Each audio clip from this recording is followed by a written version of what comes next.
as liberalism, which, is the very thing that I think people don't understand both of our major parties subscribe to.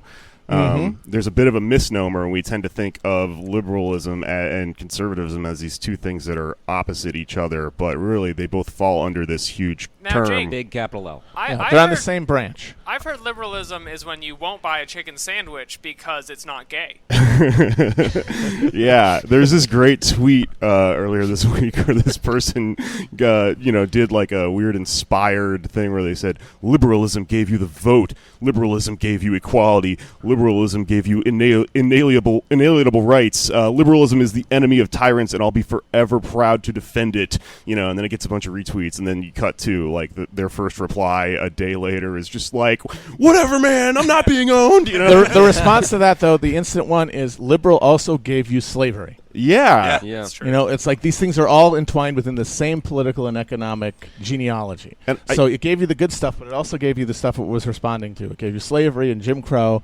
Yeah, and the basic reason that there's this huge misnomer and kind of gaslighting of people is that in this country we no longer have an understanding that the left and the right are divided by pro-capitalism and anti-capitalism.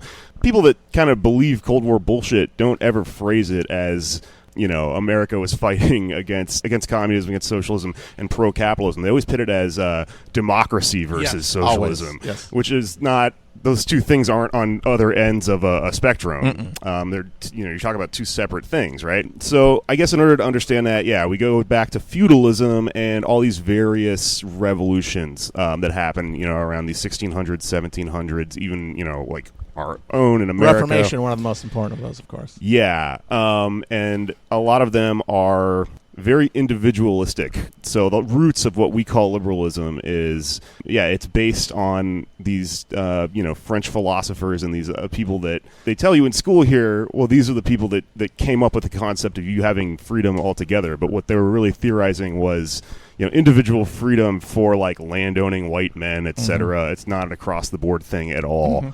And that's where the split comes from. I guess I'm trying to figure out how to bridge the gap between that happening and then later on Marx sort of understanding that and then more socialist revolutions happening and us not really understanding that those two things are like those are the right and the left. Conflict when liberalism was starting was between this old system of monarchy and thinking of the God as this ever-present force and everything, and then you have that's the first conflict. And then when the 1800s comes in and Marx, that's where the new conflict is arising, and it's still going on today. Yes, because what liberalism does is it essentially what it is a project of uprooting.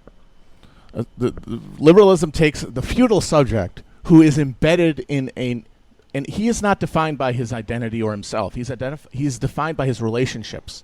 He's defined by a web of connections to other people. He is holistic. The liberal subject is an individual, is a monad, is unconnected to others, has no other definition other than his own, there's no way that connections to others increase any sort of sense of reality for that person. That person is fully defined as an individual being. That's what liberalism says. It power washes, like imagine a bunch of ball bearings and they're covered in like caked dirt and mud. And the mud is our connections to other people and institutions and systems of belief and the things that make us full human. Liberalism is basically a fucking giant hose that says that, no, those connections don't make you who you are. You are a self-contained being. You are not connected to others in any meaningful sense. And then what liberal political theory is at base, it is figuring out how to make these individuals that can no longer relate to one another by context, can only relate to one another as individuals who have no other outside context. How can they relate to one another in a way that doesn't lead to death for everything? A cooperative existence. Liberalism is how to negotiate the distance between people that liberalism created in the first place.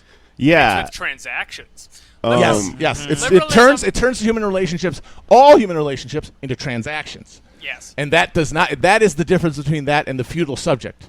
And so that is the world that liberalism and conservatism and fascism, all these things, and also communism come from is that the demystification of the self created by the uprooting from feudal traditions. What I would say is liberalism does not see you as stones held together by mud. They see you as individual stones being sprayed with the hose and then put into my bucket. I sell stones. Yes, I'm exactly. starting a stone business. It turns and us it doesn't all- sound like there's a big turnaround, but there actually is if you go to the right places where they don't have stones. Because if you don't have human connections, the only way to resolve a conflict between total strangers that are alienated from each other's existences is through combat and through conflict. And liberalism says, well, that's not workable. Everyone will eventually be destroyed in Ragnarok. You have to negotiate these transactions and the distances, and that's what liberalism does. It creates the institutions for that. That is why the most parasitic and vital petty bourgeois profession that glommed onto capitalism as it broke from feudalism is the legal trade. It's law, because law is what grew to fill in the spaces left by the erosion of social ties. Because you need law to negotiate these new relationships between strangers that have no understanding of obligation to one another. That is that transmission, the language of it is law. And so that's why I always find it funny for the people who want to say, oh, Marx's concept of the French Revolution as a class war of the bourgeois is wrong because most of them weren't merchants, most of them were lawyers. Obviously, because that is the most vital profession to the creation of a liberal state, because you have to figure out how all of these strangers, all these people who are implicitly holding guns on each other in a constant Mexican standoff, how can they lower the guns and deal with one another? That's what the legal system and that's what liberalism created.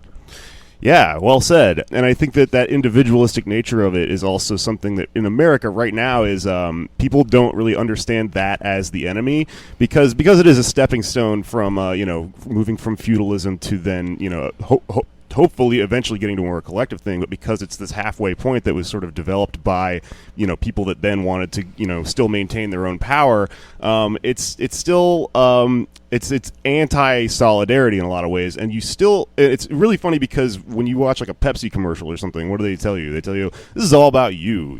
Pepsi is about you and your experience, Right. and these fucking music festivals and Capital One trying to tell you you have some personal relationship with your credit card that makes it about you, and these things are all I think arrived at celebrating that as a really basic American value as a byproduct of us getting away from solidarity and any way being connected, not being atomized. Like they're trying to tell you being atomized, being individual, separate from each other is somehow a virtue. Exciting. That's why people fall for it. They're like, I'm Capital One all this time? It's like a video game. I worked at the store. It's like a video game. It is a fantasy of endless interaction and control over a universe. That's what they sell you. And then you spend your whole life being brutally constrained in ways you can never see, but you're still interacting as though it were this limitless fantasy that the pseudo version of it sold you. And you're just capital. Yeah. I might pose though that liberalism, for its time, that time was still I think we can say positive step. Yes. In the right direction. A positive and necessary step. Yeah. Has to be assumed. Right. And because communism grows out of liberalism. Absolutely. But so you can't break apart the two movements. And one there are makes things the other. about individualism and the individual that we don't have to necessarily reject. Yes, we can bring absolutely. that as like that. Yeah, that is a growth, a good positive growth out of the Enlightenment, but it can go too far. Hyper-individualism. Devil's advocate. Let's bring kings back. We can't mend what's broken there. I don't mean can't. like CEO kings. I mean like kings, Those holy connections kings. cannot be rebuilt. You have to deal with the individuals we've created. The bag of marbles. We can't really We're not get going to just them back worship together. King Solomon all of a So sudden. we could take the most humanistic strand of liberalism to emerge from it. The thing that came out, fascism and classical liberalism and neoliberalism, they all sprouted out, and then socialism sprouted out, and that is the most humane of the dealing with the crisis of creating liberalism in the first place. It's the most humane. It's the best solution. So we should embrace it as such, as the most humanizing version of a liberal world. That's what it is. In the Pokemon evolutions of the superstructure, socialism alone has the Firestone. Absolutely. No, the heart. It literally is the only one with the heart. Because it's the one Which that in centers Pokemon humans. is very valuable. Because They it's the one spell this out that, the whole time. that centers humans meaning anything. Because it's the one that is defined by human terms. Because the alienated version, the liberal version, the Nazi version, the neoliberal version, atomizes that and destroys it. And so you don't have that heart anymore. You only relate to each other as theoretical beings who mean nothing to you because their suffering is not your suffering. So you can allow anything to happen to them, and that fatal undermining of trust and solidarity between people eventually, under pressure, obliterates the whole project. So the heart is what you need, is that humanism that only socialism can reproduce out of the fabric that was destroyed by the end of feudalism. So how do we tie this into our part of the story? We're at Karl Marx? Yeah, let's talk about Marx. And so how then this thing branched off through him to eventually communism. Because as Marx was sort of observing like the French Revolution, he came up with, this theory where, as, we've discussed before in the show, he's sort of articulated something that was probably just buzzing in the air at the time, which is understanding of, your world as a situation where there are two inherent classes. There's workers, and then there's people that don't have to work, and then there's this myth that we still believe today, which is that you have a mobility between those two classes, and he sort of theorized very correctly this thing that led to unions, which is that if you the workers are able to not be fucking marbles that are disconnected from each other, if you are able to grab onto each other and form a solid wall or a solid force, then you can sort of correct that inherent imbalance that happens when the owner of your factory, is living in a way that just makes them more and more rich, while you are lied to and told you can too, right? So that's the basis of communism, and it's I guess what's interesting to me is that then, like you were saying, if you look at the end goals of all these ideologies of liberalism, of feudalism, of socialism, of communism, you're right, socialism is the only one where it ended up being a theory where all of society's institutions worked towards the good of people living in society. The rest of them are statist, or in the case of like feudalism, it's for the king, and God and shit. And it's also predicated on moving us to another system, socialism. Yeah, it's one of the only branches out of that liberal tree. The rest have a death drive. The rest point towards extinction and heat death. Yeah, absolutely. Right. It wants to move on. Yeah, I mean, that's a state, though. Like annihilation's a state.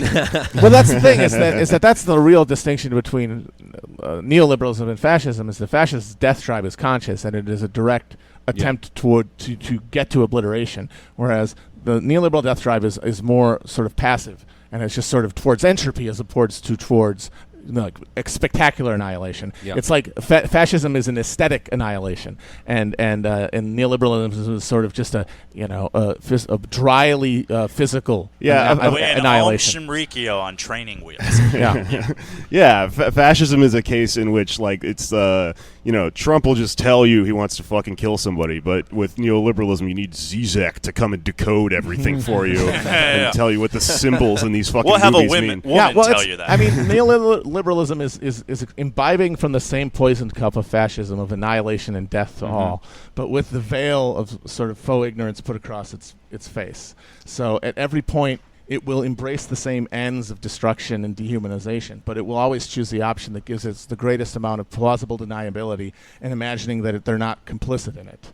And that's the only real meaningful distinction. And it's like it's basically like morals as we understand them are essentially an accumulation of ways to obscure one's stated and secret desire that one doesn't want to confront. That's what morals are. It's just like a bunch of barnacles on top of that urge.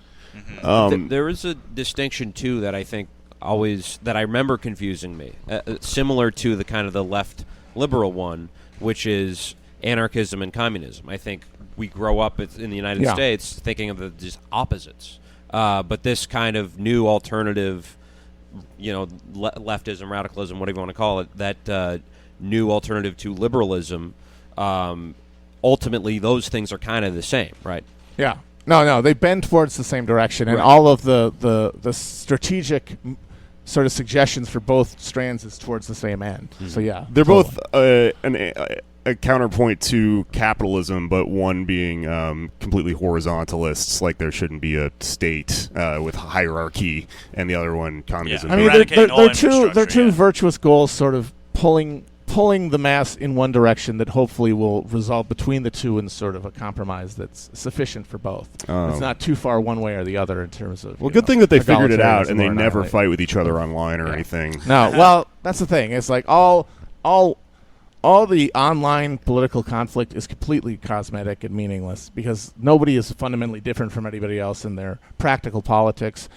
None of them are like tanky, sock them, tanky, anarchists. None of those are meaningful categories. They don't describe anything that makes these people different. What they describe are different posting styles. They're just different ways to describe different types of poster within the left Twitter ecosystem. This should be the parties. Should be shit posters, sincere Facebook, long diatribes. Sincere Facebook caucus. But the thing is that the political landscape is so dire. People like they flee to the fantasy realm, and so that's where they try to make their politics felt is in this fantasy world. Yeah, and like we talk about this a lot with technology leading to this alienation that's ultimately like, oh my god, we've never felt this weird before or whatever. But I think it's important to look back through history and realize, like, no, I mean, during the Red Scare, that was exactly as insane on a lot of levels. Like the McCarthyism in America was like Pizzagate on a level. It was. Oh my god, yeah. Like and that it didn't happen.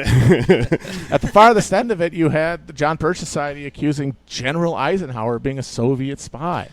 That was the Obama is not from America thing of like the 50s. That was like the post-war conspiracy theory that sort of the rest of them all spring from, is this idea that there's a foreign agent at the heart of your conception of what your country is.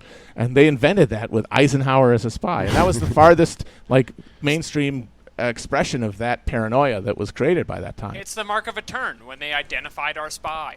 Yeah. Did he ever produce the long-form birth certificate? Not to my knowledge. I haven't seen it. Not to my knowledge. He's from Kenya. I knew it. It was a bald wig all along, too. Michelle is a man. So let's move a little bit further into, so let's say we've understood that there are these different sort of ideological revolutions and we live in the one that is hyper-liberal in the U.S., right? Well, at some point around 100 years ago, there were all these different people all these different states working through all these various different evolutions trying to get to what's the ultimate goal, right? What is, going to be best for whoever, society itself or the fucking government of that society or the state or whatever. And something I think is really interesting, a lot of people don't know, is, and if you read fucking Howard Zinn, you'll get all this stuff. If you're lucky enough to read that shit in high school, you come back and be annoying about it for a year, and then it becomes part of your diet or whatever. But subscribe to Howard Zinn's podcast, The Zinn Chronicles, yes. Patreon. But there was a real socialist movement in this country, and there also was a way. A friend of mine, Luisa Diaz, has been on the show before. Sort of explains it. The thing that she always says about it that I find really interesting is that the big reason we have like cultural amnesia about like socialism and shit like that is because of sort of World War II and this idea of we created like a fake memory past after that of like, oh, it's always been like this. But like if you look at the way people's lives were structured in the turn of the century in the fucking 1910s, you probably could relate to those people on a lot of levels. Like a lot of the criticisms people have of millennials now, oh, they're baseless, they don't know what they're going to do with their lives. Well, that's what life was like before then. Or back then, before we created these myths of like everyone's always going to live in these suburbs forever and sort of be part of this middle class that is just like a thing that you're just supposed to understand will last forever and always has been around. Peak empire culture. 1950s stuff we all take for granted. High modernism. Yeah. So there was Eugene Debs, who was the presidential candidate that almost won as a socialist. About almost won. He won. In our hearts. He would have won. He would have won. He would have won. Yeah. He won the If there was popular no one else. vote. Yeah. Extended culture war. Susan Sarandon, Jill Stein. Goddamn Al Jolson. Yeah. I mean, a lot of people don't know, like, Helen Keller was a socialist. That's a really funny Indeed. story. She was a socialist after she learned to like write and everything. She would like put out papers and stuff about it, and was a writer in a local newspaper. And after she started writing about socialism, at first they were like, "Wow, we've got this genius Helen Keller, like, you know, she's just such a smart person, such an inspiration." And she starts talking about socialism, and they're like, "Don't listen to her. She's like clearly mentally fucked up." She can't even see. Yeah, she's blind. What are you thinking? She's never laid eyes on the Statue of Liberty. She could never understand what that means. Of course, she's a Bolshevik. She can't hear the sound of a hard She can't day's even work. see the races she's supposed to hate. She was a tanky in her days. She was Really? pro-Bolshevik. Yes. Hell You yeah. would think she Yes. would be kind of the perfect liberal subject because she is very much, you know. But the thing is Yeah. that the complete vulnerability of that. Yeah, You're totally. because we are all deeply and inconceivably indebted to each other every moment of the day for each other's existence in ways that we cannot even count. But we don't notice it because we're overwhelmed by stimuli or whatever. Because her vulnerability was so stark, she could only see how vulnerable she was and how much she needed other people in order to live. And that made her realize everyone is as interconnected with one another as that. Everybody is as you know, in the debt of the other as that person. And so we're all bound to each other by that, and that made her a socialist. Yeah. Oh, fuck. Man, she would have been so good at shit posting. It would have taken her like fucking 10 hours to get one out, you know? Helen if Keller, you go on Cumtown. You get auto-corrected, you're basically fucked. You never notice. Yeah. She's got a wacky Twitter name and shit. So, something I think is kind of interesting around this time in America in terms of if we're trying to understand and decode for people that are gaslit a little bit and maybe not understand this, is like, well, okay, how did Republicans and Democrats become these two parties that are two sides of the same coin, right? Because there was this leftist presence actually in America for a while, and then there was, you know, William Jennings Bryan, and he was sort of like kind of was responsible on some level for like fusing the Republican and Democrat. Am I getting any of this? Can I interject? By the way, interrupt me if I'm getting this Okay, wrong. yeah, because there is an active left movement in America in the 19th century, early 20th century, but it was never part of the Republicans or the Democrats. That's what I'm Whenever saying. they tried to break in, they were pushed out very forcibly. Well, what the two parties have a system where they take the energies of emergent parties and absorb them within, like Star Killer Base from like Starkiller. from The Force Awakens. And that's what happened. The Populist Party was an independent third party in the prairie west of yeoman farmers fighting against the eastern interests and big money. And they became vastly influential until there was a fusion where William Jennings Bryan was the joint candidate of the Populists and the Democrats. And after that, the Democrats just ate it. They ate the issues, and they became that party. And that's what happens with third parties. They get too close to like the big sun, and they get sucked into the black hole. A Yeah. similar decline with the Socialist Party. Yes, exactly. yeah, Well, yeah. that and I mean the thing that really killed the Socialist Party was the Bolshevik Revolution, because the existence of Soviet Russia created a threat that was so visceral to capital that it countenanced violations of liberty that it wouldn't have conceived of otherwise. It created a state of emergency, and so the fucking Socialist Party was brutally suppressed as soon as the Reds rose in Russia, Fuck, and we're all in order whites to now.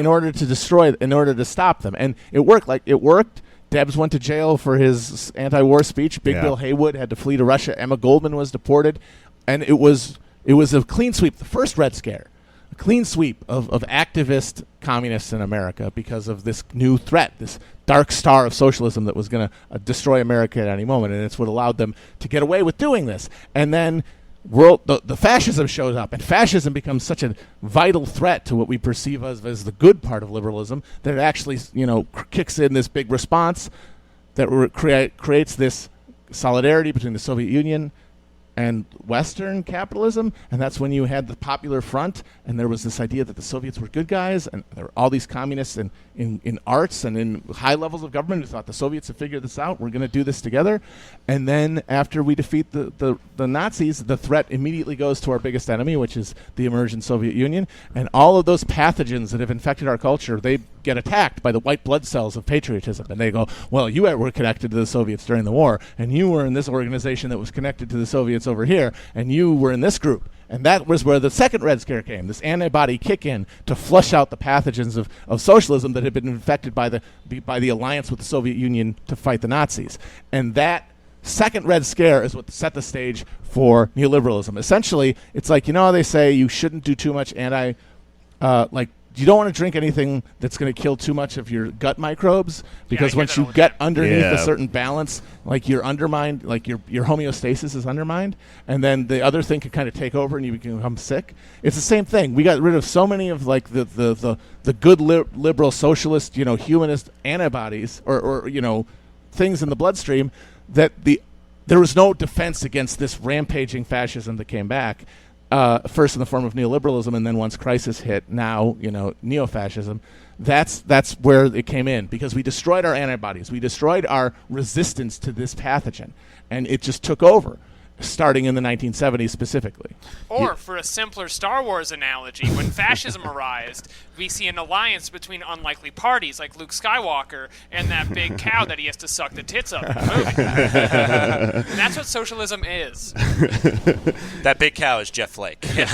So, post World War II, post popular some parts Wait, how's of World War II went? well, We won. Oh, fuck yeah! Helen Keller won. yeah, this twofold thing kind of happens with what is left of leftism being absorbed into the Democratic Party, and Yeah. then also the what's left of it on its own being pushed out. So kind of gets cut in half, you know.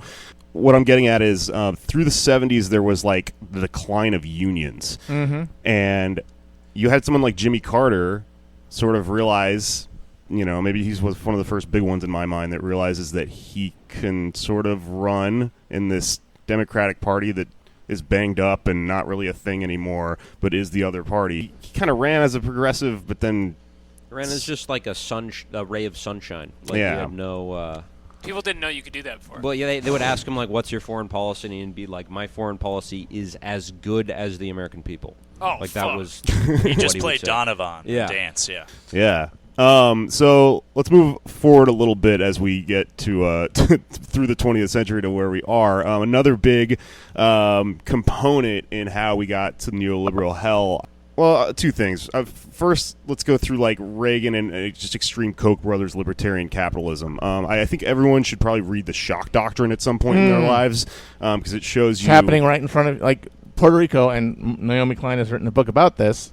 It's just literally everything in that book is happening right in front of you. Reagan gets into office and he's this ultra capitalist, and he has trickle down theory, which is this theory that capitalism itself will inevitably cause society's ills to be fixed. It'll improve society. He's very upfront about his insane beliefs about Just capitalism. to tie this into what we were talking about before, Reagan comes in early 80s, right after the Carter presidency, because, surprise, running on good vibes doesn't actually feel anything progressive. That's exactly what it was. Is because what the thing that happened is while Reagan is rising, the thing people say, well, Reagan rose, the Democrats fell, and the reason for that is He's a because the dude. Democratic message is no longer appealing to American voters, and so therefore they had to change it. That's the holy writ. That's the underlining theory. Get a cowboy. And there. what had happened under Carter, though, is that the engine for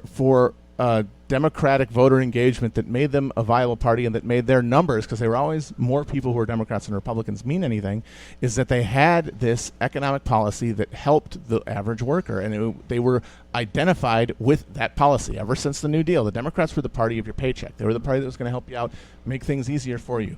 And, that was at the cost of, obviously, a Jim Crow New Deal and racism. But, to the white working class, it was a deal. You do this, and we give you your vote.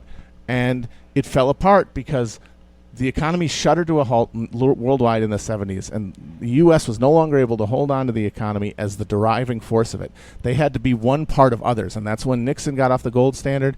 We all became part of like just a global connection of states that are on relatively equal footing, as opposed to the U.S. being the hegemon. That was the end. And so now that's going to create civil instability, because that outward expansion is what was keeping everything peaceful. We kept paying out money. We were dividing it up evenly between capital and labor. But then it got smaller and smaller, but the capital wasn't going to give up their slice. And so they had to undermine the force that was asking for anything, and that was labor unions. Because by starting the process of neoliberal reform, by doing the first wave of financial and economic deregulations, Carter undermined the entire connecting tissue between his working class voters and the party. And so as the population increased, the natural constituency of the Republicans increases. The Democrats are stuck because they're not connected anymore. They don't have a power source driving their continued political engagement, because why are you going to vote for them? They're not going to deliver what they had always delivered. All they're going to do is be a set of cultural signifiers that, because I'm from the Midwest or I'm a white male or whatever, I don't relate to. So I'm not going to vote for them because their cultural signifiers are bad. But that's because that's the only thing I can vote on, because they no longer present an economic alternative to the neoliberal hastening hell we're getting. So they, at this point, sort of stand for nothing because, as you Yes. said, they lost that connective And so tissue. it became a cultural war, and we've been living in cultural politics ever since. And that has favored the Republicans, because the resentment of white, sort of entitled middle-class voters is very entrenched and more solidified.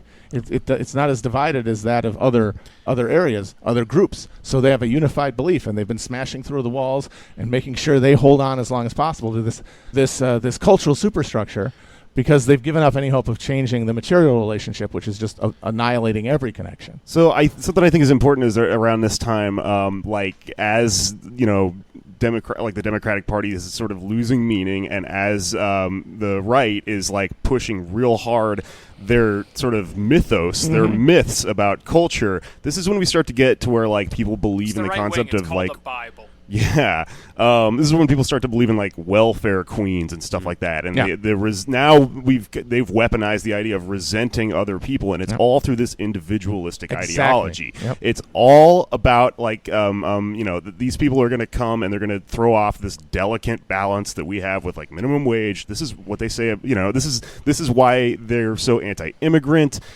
This is why they're so like individualistic, because this thing they're selling, the concept of being a Reagan cowboy, fucking like a lone shooter, and being, somebody who really believes in the American ideal of you just living your life, climbing up the ladder, that is directly anti-solidarity. When they introduced means testing to welfare elements, that was the end.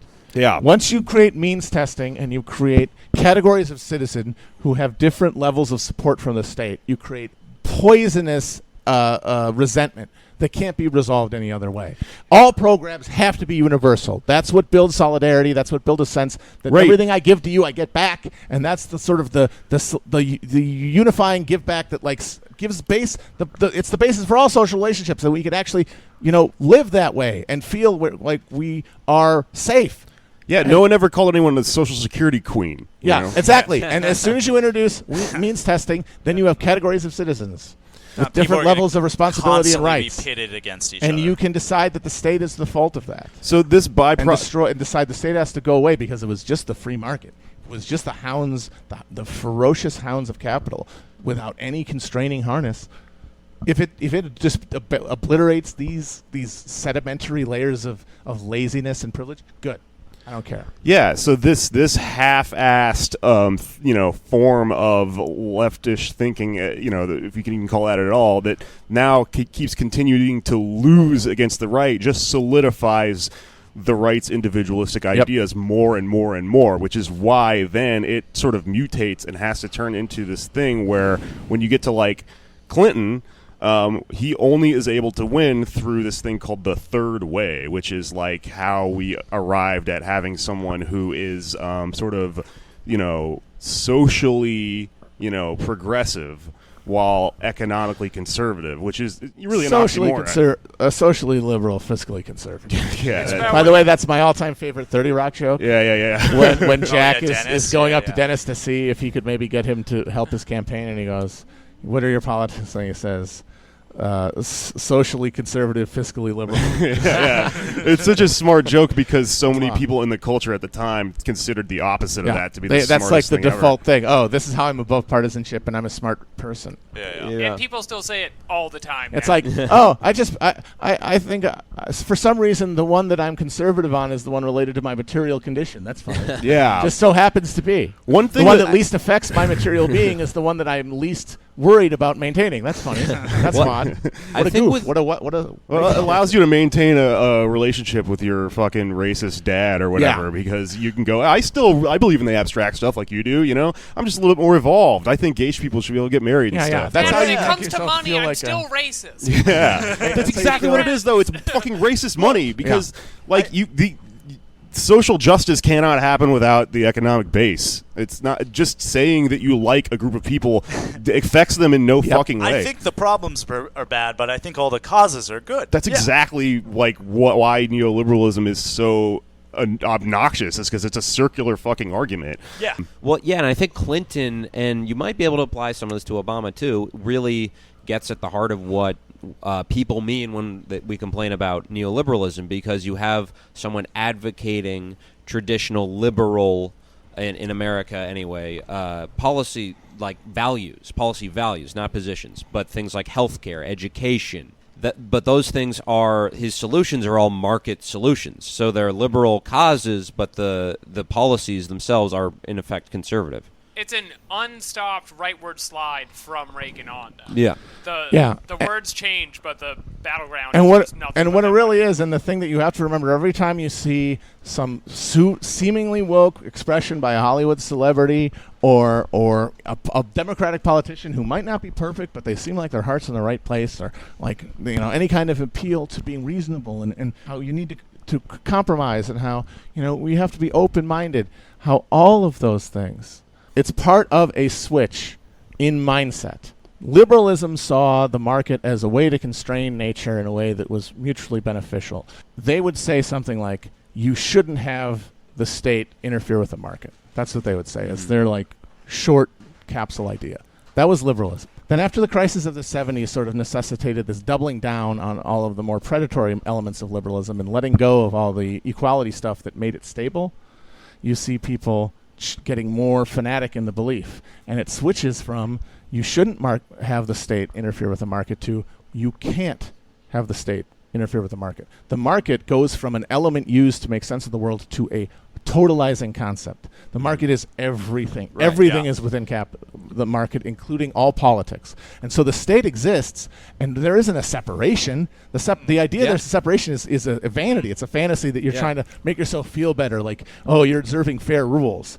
It's always being absorbed, the state. Right. It's always working in concert and in the will of the market. And the market is overwhelming and controls all. So the neoliberal, he doesn't feel a pang like Scott Walker or Rahm Emanuel, doesn't feel a pang of guilt about using public money to fund private things that will only accrue profits to private companies, or sell off public assets like the toll, the pay booths. They're fine with that, because to them that's what the state exists to do, to support the market.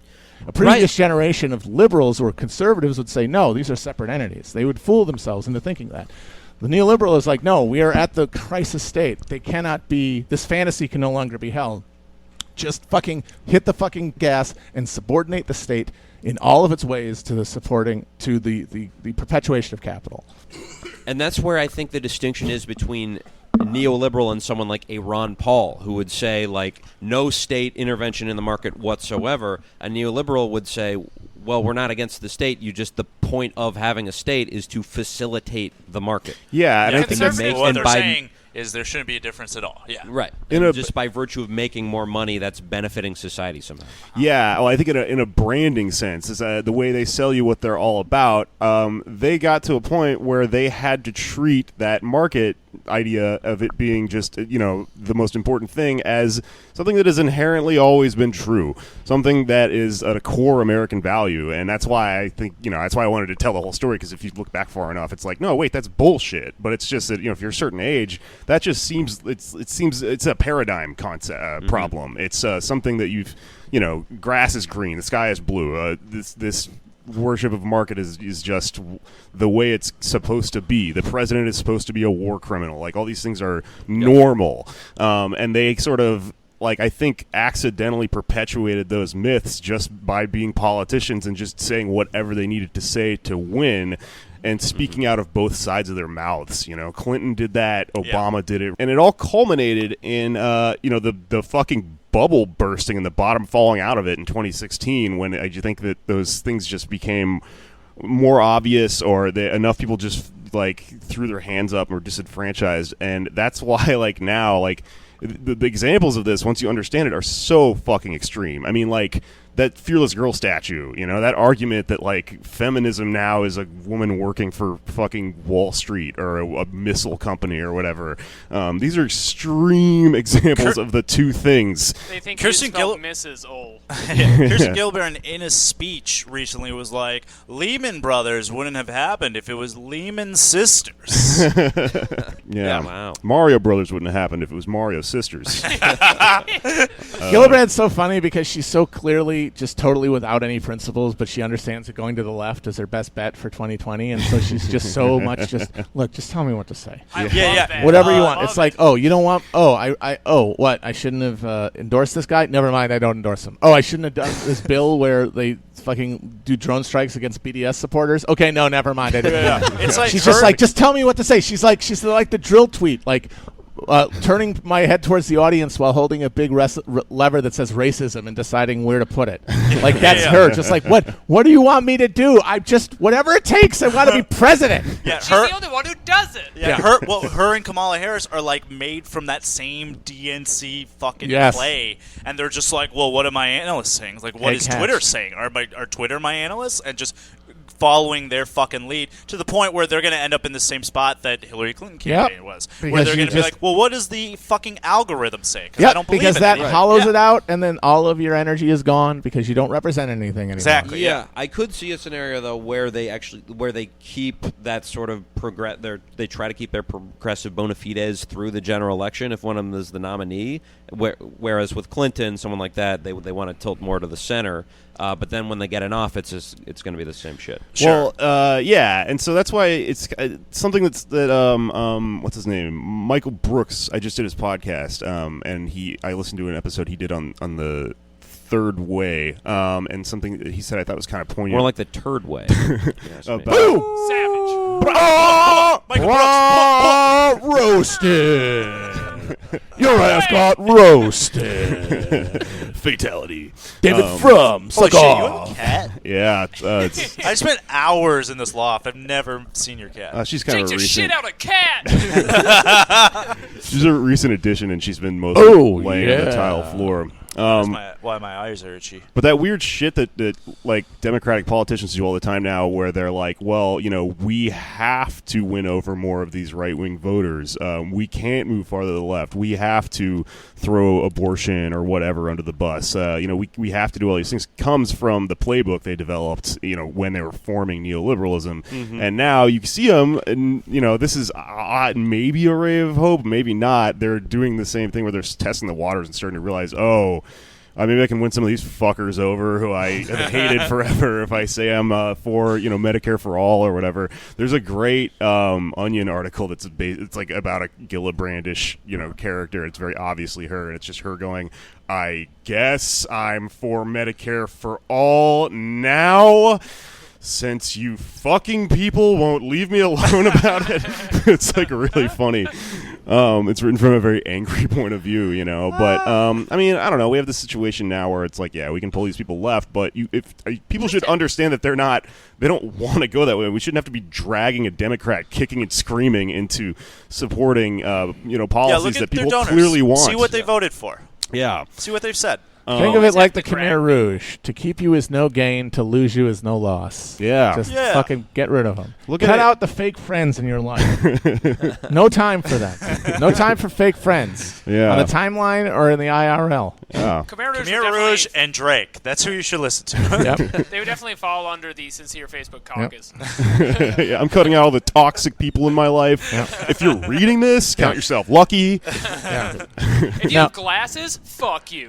I'll say it. Yeah. No, Stalin's Great Purge was the first Goodbye to Fake Friends tour.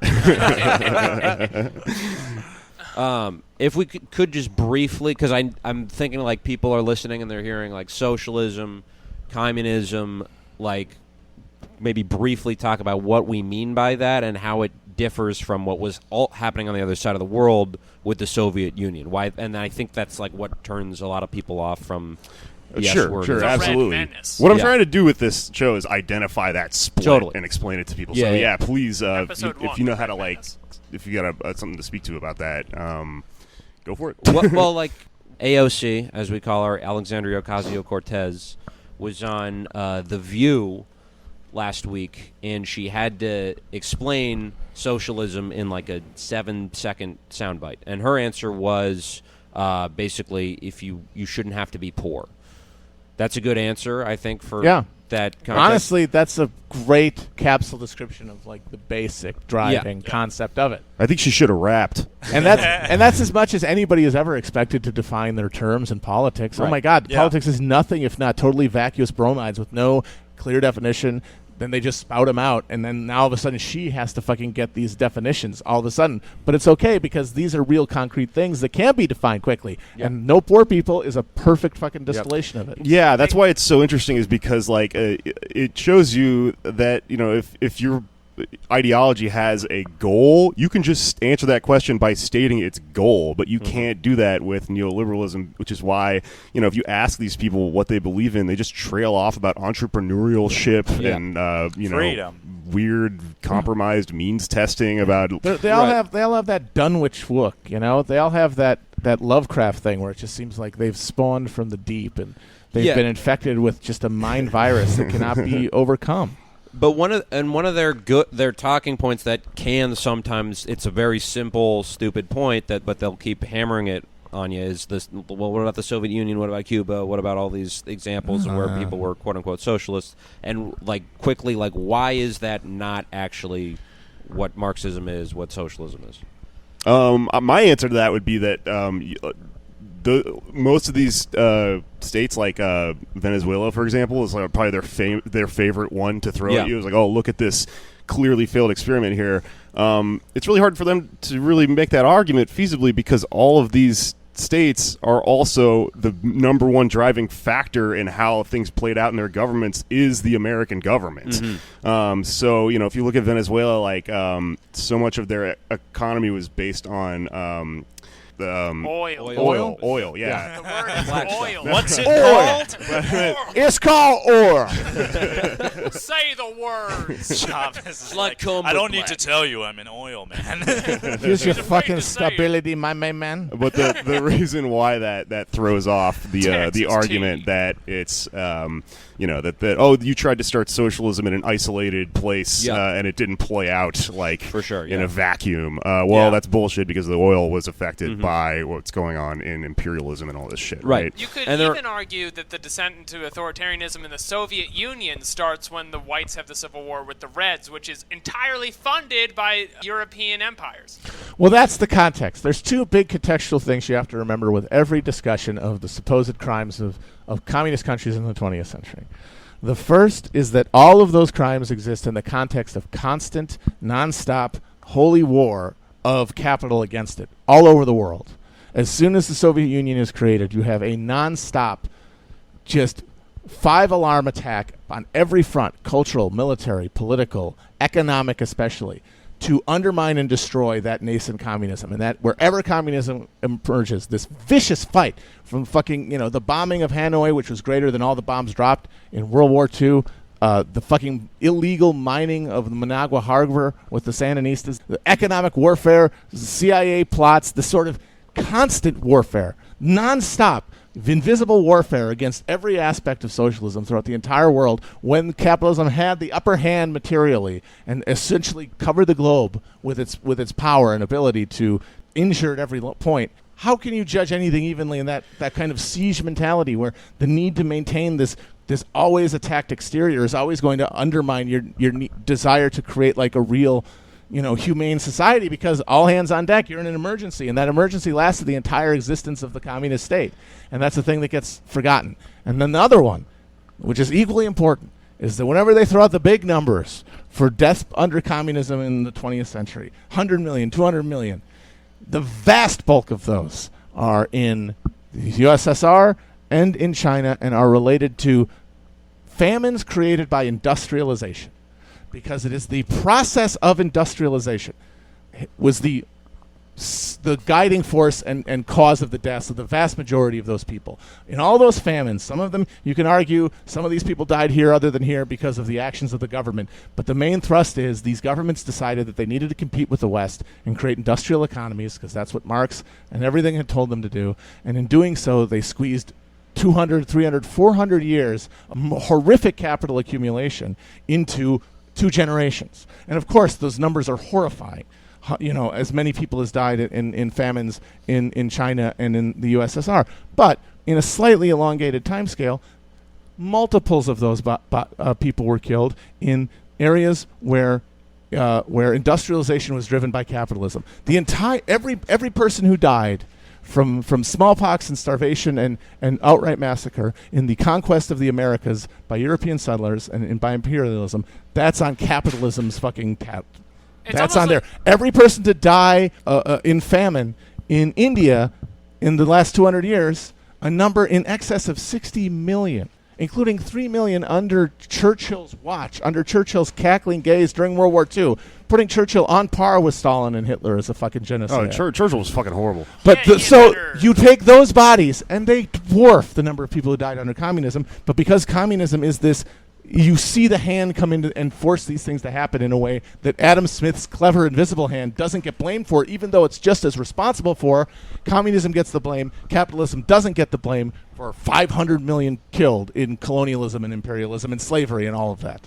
It's almost like it doesn't make sense to be arbitrarily counting these numbers. Yes, exactly. It's debate team nerd bullshit, which the internet has turned into a religion. That's the new fucking faith. It's also important, too, to point out throughout history, there have been the early Soviet Union. There have been examples of development in a communist direction that were sustainable. The first, I think, 7 years or so, the new economic program that wasn't driving people into starvation. They were actually using capital to some extent. And in the middle of that, they were being attacked on all sides by all the Western powers and a collection of white Russian armies, all of which were headed by fucking anti-Semitic occult Nazi psychopaths who were pogroming every Jew they came in contact with. If they'd won if they'd won that civil war, you could have had the Holocaust 20 years earlier in terms of the destruction of European Jewry. Mm-hmm. That is how horrifying the armies of the white resistance were during the Russian Civil War. And they were there at every moment, undermining every gain they made as soon as it was made. There was a guy in Mongolia,